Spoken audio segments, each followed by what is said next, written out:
ये जो काम में जूझना है, वो मैं अभी थोड़े दिन पहले पिताजी से बात कर रहा था, तो उन्होंने बोला यार ये मेरा गुण आया है तेरे में, और मेरे को दिखता भी है। आज भी हमारे पिताजी 80 साल से ज्यादा के हैं, वो दिन में ये काम ढूंढते हैं कि मैं पंखा खोल लूं, कि मैं छत पे चला जाऊं, कि मैं कोई नल खोल के सही कर दूं, या मैं क्या करूं। मतलब दिन भर उन्हें कुछ ना कुछ काम करना है। उनको बैठे रहना, पड़े रहना, आराम से टीवी देखते रहना, ये सब हम बोलते हैं उनको क्या तुम काय को चक्करों में पड़ रहे हो। कोई लाइट खोल के बैठ जाते हैं, करंट लग जाए तो आपको अच्छा लगेगा कि भाई देवेंद्र शर्मा का पापा बुढ़ापे में 82 साल में करंट से मरा। खराब बात है ना ये मेरे लिए। तो मैं जैसे तैसे उनको समझा बुझा के, हाथ जोड़ के, पैर छू के मनाता हूं कि अब तुम ये पंगों में मत पड़ा करो। लेकिन अभी भी मेरे से कहते हैं यार मेरे को मोटरसाइकिल दिलवा दूसरी, अभी बेची है हमने उनकी, जिससे ये जाए ना। तो बोला यार अब तो इलेक्ट्रिक की आ रही है, एक वैसी दिलवा दे, बोधला तक चली जाया करे बस। अरे मैंने वो तो कहीं भी चली जाएगी, तुम्हें लेकिन समझ में आ रहा है आपको। तो जूझने का गुण और एक ही जगह फोकस कि भाई सेफ शॉप में आ गए। अब हमारा बेटी का ब्याह होगा तो, आवाज नहीं आ रही, सेफ शॉप से। घर बनेगा तो सेफ शॉप से। जो कुछ भी होगा और जो खराब होगा अब वो यहीं होना चाहिए। ये बात जिस दिन हमारे करोड़ों सेल ने मान ली, उस दिन मेरे जैसे किसी को समझाने की जरूरत नहीं पड़ेगी। फिर आप बोलो आप।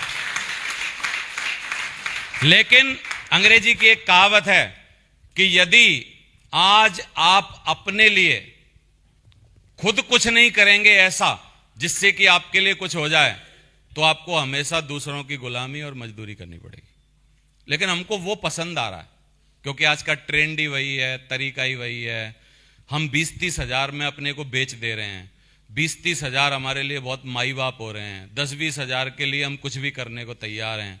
लेकिन हम लाख, 2 लाख, 5 लाख का व्यापार दिखा रहे हैं, लेकिन वो आपको समझ ही नहीं आ रहा क्योंकि इसका नेचर शुरुआत में इस तरीके का है। हमारा व्यापार और नारियल बिल्कुल सेम है। हमारा ये नेटवर्क मार्केटिंग बिजनेस और नारियल बिल्कुल सेम है। नारियल को अगर कोई जानता ना हो कि नारियल कैसा है, तो नारियल को आगे पीछे से देखे, ऊपर नीचे से देखे, और हम उसको बोलें कि भाई तू इसको खा भी सकता है, इसका पानी पी भी सकता है, तो वो बोलेगा या तो ये फल पागल है और या ये साला समझाने वाला पागल। हाँ जी। और हमारे व्यापार का भी नेचर कैसा है शुरुआत में? बिल्कुल नारियल की तरह।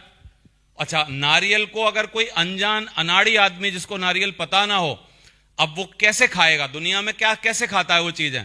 वो सीधा ऊपर ही दांत लगाएगा और नारियल में दांत लगा लगा के तोड़वा ले, मर जाए, लेकिन नारियल का स्वाद नहीं ले सकता। वैसे ही नेटवर्क मार्केटिंग का स्वाद वही ले पाएगा जो इसको तोड़ना सीख जाएगा। साहब, जो इसको तोड़ना सीख जाएगा,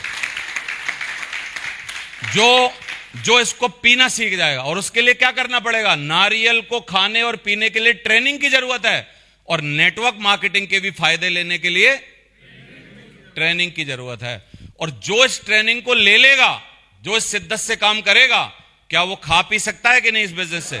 सेम इस बिजनेस का नेचर है उस तरीके का। तो इसलिए हमको अपने को सबसे ज्यादा मनाने की जरूरत है। क्या मैंने जिंदगी में छोटा काम नहीं किया कभी भी। अपने आप से मैं देखता हूं, अपनी पीछे के बैकग्राउंड में जाता हूं, मेरी सेल्फ इमेज इतनी हाई थी पढ़ाई करने के कारण, या जो भी मान लो, कि मैं आज तक कभी भी भीड़ की बस में नहीं बैठा हूं, कभी भी जनरल कोच में नहीं गया हूं।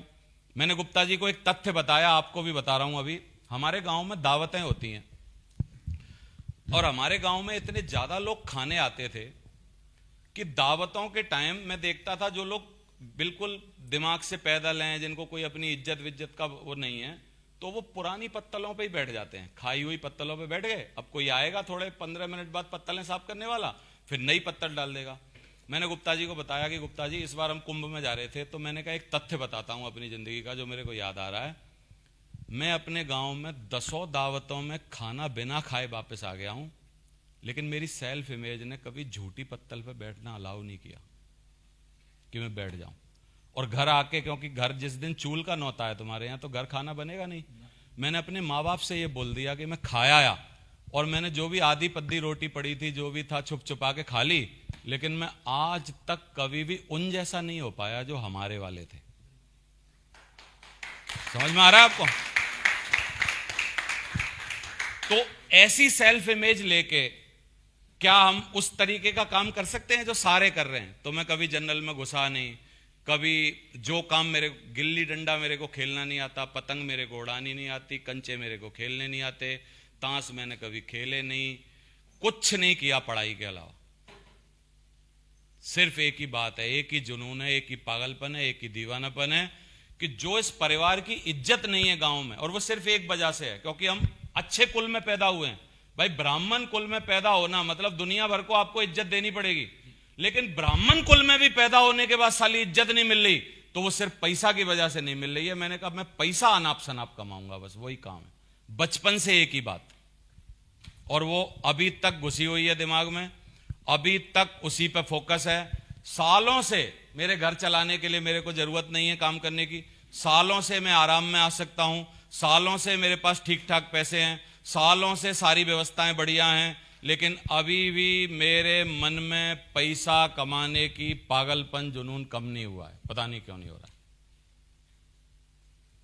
और कई लोगों को मैं देख रहा हूं, आपके नहीं बोल रहा, उन सालों के अंदर आ ही नहीं रहा, क्योंकि 10-20 हजार अफीम की बराबर है, 20-30 हजार ऐसे लग रहे हैं उनको माई बाप है उनके लिए। सही है? तो ये बात पर हमको कंक्लूजन पे पहुंचना है साथियों, फिर हम लोग आगे की बातें कर पाएंगे जो हमारी स्लाइड हैं। तो एक आध किसी का और भी मन है इस बात पे बात करने का तो करें, फिर हम लोग आगे बढ़ते हैं और पॉइंट आउट करें। और मैं बोलूंगा कि हम लोग किस एक्सरसाइज से चालू करेंगे आज की मीटिंग। आप अपनी जिंदगी की 10 उपलब्धियां लिखें खाली पन्ने पे। उपलब्धियां क्या हैं? उपलब्धियां हैं खो खो का मैच जीतना, उपलब्धियां हैं कबड्डी में सबसे अच्छा करना, उपलब्धियां हैं अच्छे नंबर लाना, उपलब्धियां हैं कि आपने कोई काम किया तो बेस्ट किया, उपलब्धि है कि कभी गांव में आपकी सराहना हुई, उपलब्धि है कि कभी आपको किसी ने बहुत ही मतलब क्या ना तारीफ की। तो कोई ऐसी बात, 10 बातें अपनी जिंदगी की ऐसी सोचनी है जिससे कि ये प्रूफ हो सके कि आप वास्तव में विजेता हैं। आपके अंदर है क्या वो बात, वो आपको निकालनी, उससे शुरुआत करेंगे जी। 30 दिन तक के पूरी शिद्दत के साथ रोजे रखना शहजाद जी की उपलब्धि है। कितने लोग बोलते हैं ये उपलब्धि है? भाई इससे पैसे नहीं आते, बैंक अकाउंट नहीं बढ़ता, लेकिन एक अंदर से संकल्प तो जागता है कि भाई मैं ये संकल्प लेके पूरा कर सकता हूं। कितने लोग समझ रहे हैं मैं जो बोल रहा हूं? तो ऐसी अपनी 10 उपलब्धियां लिखनी है आपको।